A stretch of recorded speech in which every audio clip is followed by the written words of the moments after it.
On OpenLine, we are talking about the Russian invasion of Ukraine, and we are taking your calls. Our guest tonight, a professor from MTSU, the Dean of Political Science there, the Political Science Department, Dr. John Vile. Thank you again for being with us. Let's hop right back to the lines. We have Devitt standing by. Good evening, Devitt. Go ahead. Yes. When we as a country, start looking at it, it looks like some people just turn on the TV and they see the news, and then they start just talking. Whereas they should be following what has been happening, what happens in the world every day for years and years and years and years. Then they can understand what is going on. Mm-hmm. So there are several things that are that have been happening for years. Yes. You're exactly. For years, when some of these countries became, some of these countries from the Soviet Union, mm-hmm. Then they became countries. Then what we should do is make them have that country, have a happy life in that country, and leave them alone to have a happy life in the country. But instead, we start pulling them apart. And pulling them apart doesn't help at all. Mm. Like someone like me who follows everything years and years and years, every day you need to know what's going on in the world. So when we pull them apart, most of them also have relatives or have their lineage also in other countries that are not part of their own right now. Mm-hmm. So what happens is when we say, okay, you come and join us, you join NATO, then we put weapons in their country. Then it affects the other countries from which they came from, or it affects the other countries from which they form their own country. So this becomes an issue. What we should have been doing over the years was leave them alone, encourage them, help them live their lives, and not start pulling them apart or pulling them towards us. When we pull them towards us, the United States, then we are having a problem. We are creating a problem. And over the years, these problems keep magnifying itself, until at a time when, for people who follow I saw at the Security Council what every person said at the Security Council a couple of days ago. Well, people don't watch this. They do not watch this. Devitt, they don't even know, so they cannot contribute to this type of discussion. Devitt, let us talk about this a little bit. You bring up a great point. This did not happen overnight. We did not get to this point. In fact, there's been some level of war there for a while. Right. Dr. Vile, how do you respond to that? What are your thoughts?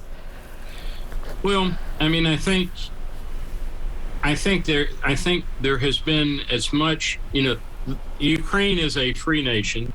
The nations of most of Western Europe are now free. I think they have the same right to join NATO as anybody else does. I think obviously we need to be careful that we don't put offensive weapons, right next to to Russia in a way that would be provocative. But frankly, I don't think we've done that. If anything, I think we're now finding that we probably did not give Ukraine sufficient weapons, to defend itself. We're not the ones invading Ukraine. They are a fellow democracy, and I think democracies tend to look out for democracies, just like autocracies tend to align with one another. Let's go to Robert on the line. Good evening, Robert. Thanks for being with us. Hello. I'd like to make a comment. The Democrats' message all along has been the three biggest problems in this country are voter suppression, climate change, and racism. when you give Vladimir Putin a message like that, that gives him the green light to go on the move and go on the offensive, because I think, frankly, he knows that Joe Biden will not do anything. And I know the sanctions and all that will probably work eventually, but when you give a dictator the kind of lead head start that Putin has been given by this democratic message, I just think we are going to have a problem with it. And that's my comment. We've got a problem now. Robert, thank you. I want to hear Dr. Vile's response to this, because really it does, as far as America goes, we want to boil it back here and say, what does this mean for us? Are we doing enough? Are we not? What are the political ramifications? You know, through most of the Cold War, 45 on through the 89, it used to be said that politics ended at the water's edge. And I think as much as it can, it should. We can have our internal disagreements about whether you have a voting ID and some of these other, how serious climate change is and what we should do about it. But when it comes to, I really think that both, if you want to assess blame, I think you could assess, Trump is the one who said we were going to get out of Afghanistan and set a very early date. And in my judgment, Biden shouldn't have followed through in the way that he did. But I'm not sure that there was a substantial difference in the response of those two men. And, weakness anywhere does, in fact, invite aggression. But certainly Trump he showed no spine at all, as far as I could tell, when it came to Putin. And in fact, his initial reaction to the possibility of invasion was, this is genius. Putin is stronger than we are. I just don't see it. I think I have a lot more in common with fellow Democrats and Republicans than I do with Putin or, Xi in China or many other autocrats that we could mention. But in our political environment today, that each side will try to take advantage of this in one way or another. What do you think that means? We have the State of the Union tomorrow night. We have elections coming up. How is that going to play out? What is that discussion going to be for both sides? Well, I don't know how well people remember this, but I remember a debate where Bob Dole, who I have a lot of respect for, war hero, but he made a sort of an outrageous statement in one of the debates that all the wars that had occurred, or the major wars that occurred in the 20th century, had all been the result of Democrats.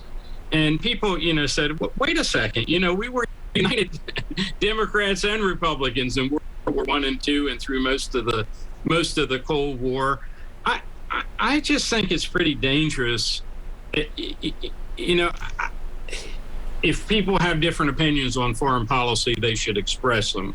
But I really don't think that Democrats as a whole favor Putin and Republicans don't, or vice versa.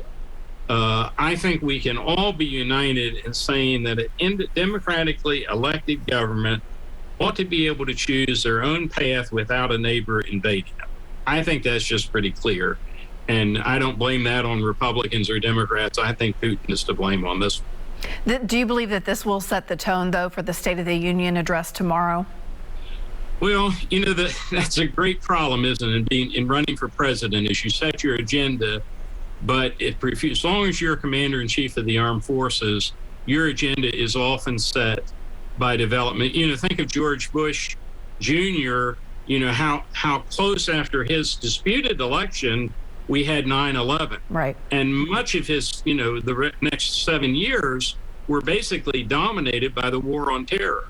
And I'm sure that Biden did not come in probably wishing for or thinking that his main, opponent and the main geopolitical situation would involve another invasion of Ukraine, but there it is. Mm-hmm. So, the other current issue, of course, is the nomination of Judge Jackson to the Supreme Court. And, in my judgment, she's eminently qualified. She's, been to Harvard Law School. She's been on U.S. District Court, the D.C. Circuit Court.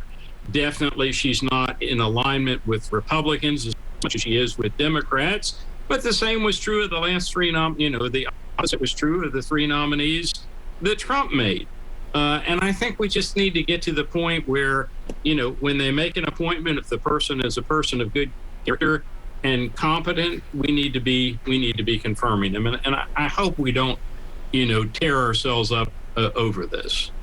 All right, we have to squeeze in another quick break, but we have Reverend Fuzz and Melanie and Tom on the line. We're going to get to those calls right when we get back. A lot to talk about tonight, and I am glad you're calling in to be a part of the discussion. Stay with us.